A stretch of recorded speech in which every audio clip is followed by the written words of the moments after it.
Oh, that's right. I made a film about that guy, Desmond Doss. I don't know if you saw it. It was like Hacksaw Ridge. It was this film, and it was about a medic who figured so much killing going on, he's going to go into the battlefield and save lives. And he didn't have a weapon. And he was in the worst place on earth. And he got a Congressional Medal of Honor because he kept going in to the worst place possible and dragging wounded guys out with no regard for himself. Yeah, something.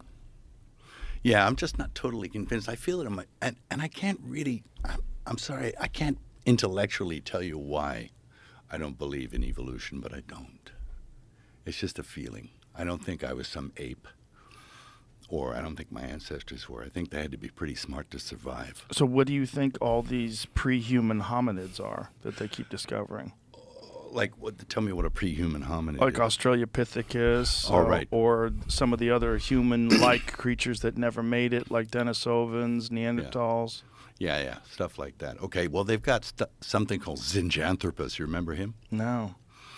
Zinjanthropus, man. And he was like, he looked kind of like this.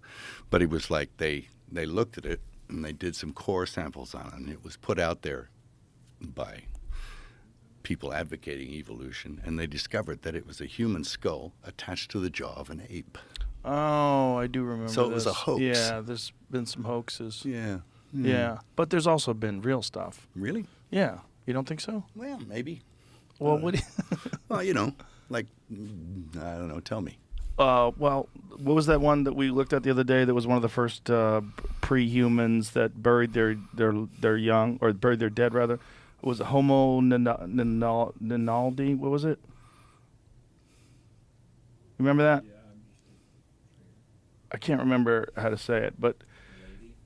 Naledi, yeah. There's a pre-human hominid, very small creature that buried their young, or buried their dead, rather. I keep saying buried their young. They buried their dead.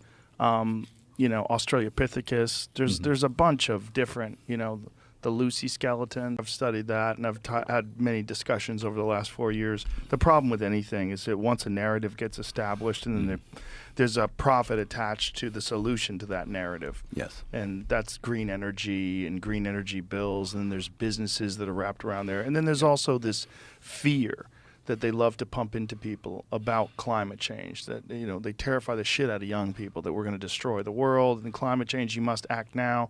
And then you become beholden to the political party that is espousing these ideas, and then your enemy is the deniers of this science, even though you don't even understand the science.